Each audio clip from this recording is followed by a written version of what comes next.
हाय viewers, आज मैं net JRF का कोर्स है उपन्यास जो पंडित गौरी दत्त शर्मा जी का उपन्यास है देवरानी जेठानी की कहानी।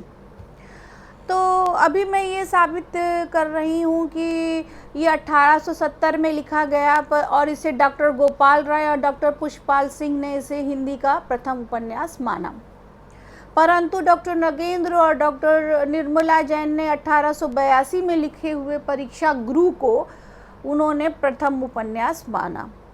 अब बहुत सारे लोग परीक्षा गुरु को प्रथम हिंदी का उपन्यास मानते हैं और कुछ लोग देवरानी जेठानी की कहानी 1870 में लिखे गए उपन्यास को हिंदी का प्रथम उपन्यास मानते हैं।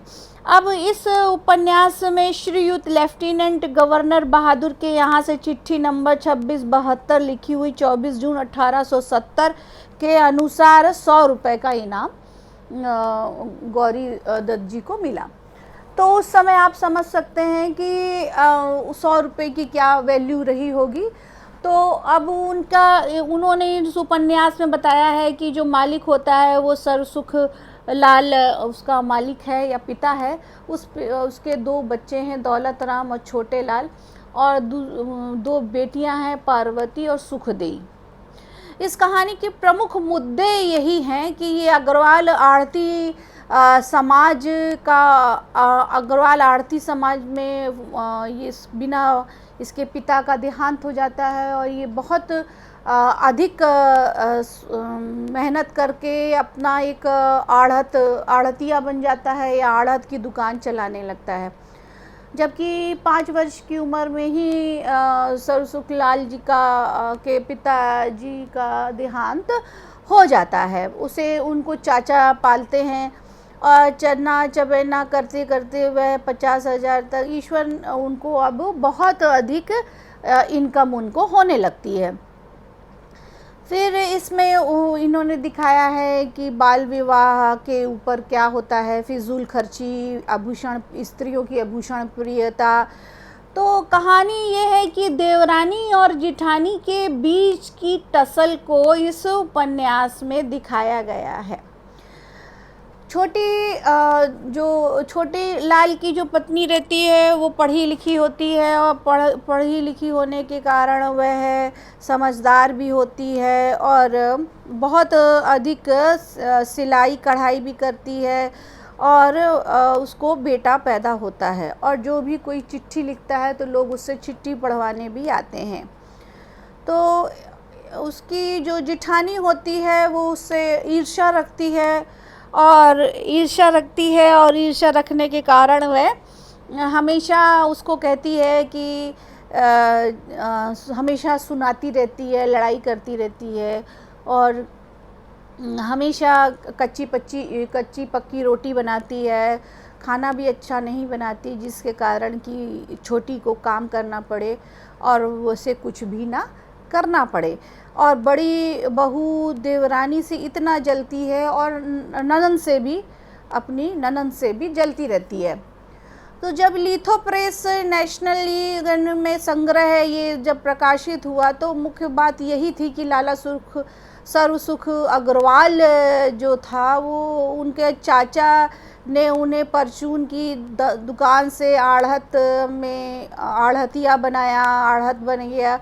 फिर जब दौलत राम के बच्चे हुए तो वह अंधविश्वास में दवाई नहीं खिलाती है और अंधविश्वास में वह दवाई नहीं खिलाती है बच्चे को, सोचती है कि आँख ठीक करेंगे तो झाड़ फूंक ही आँख ठीक करेंगे और शिक्षा नहीं देती है वह, और बंटवारे को लेके दोनों के बीच में झगड़ा हो जाता है। और अंत में यही होता है कि देवरानी जेठानी के झगड़े से दोनों में झगड़ा होता है तो बड़े बेटे को दौलत राम को दुकान मिल जाती है और छोटे बेटे को हवेली मिल जाती है।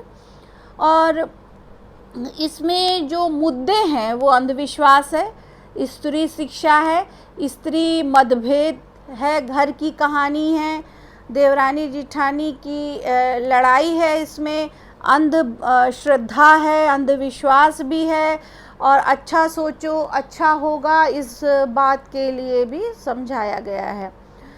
छोटी बेटी को अंग्रेजी और नागरी लिपि की बात बार बार की गई है। छोटे लाल का विवाह हो जाता है तो भाभी जो नई आती है वह सबकी सेवा भी करना चाहती है। तो उन्होंने ये बताया है कि जो पढ़े लिखे लोग होते हैं वो ज़्यादा सहिष्णु होते हैं और ज़्यादा समाज को अच्छा वापस करते हैं। और चेचक हो जाती है तो टीका नहीं लगाते हैं। बनिया परिवार के कुछ लोग ये सोचते हैं कि भाई ये टीका नहीं लगाना चाहिए। सुधारवादी ये उपन्यास है और नागरिक चेतना के लिए ये उपन्यास लिखा गया है।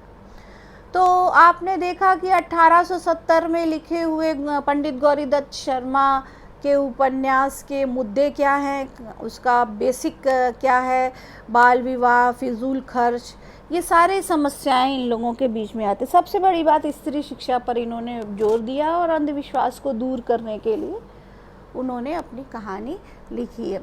तो व्यूअर्स, मुझे लगा कि आपको, चूँकि मैंने वादा किया हुआ था कि मैं आपसे बात करूँगी JRF और नेट के कोर्स के कारण, तो मैंने आज आपसे बात की JRF और नेट के कोर्स में।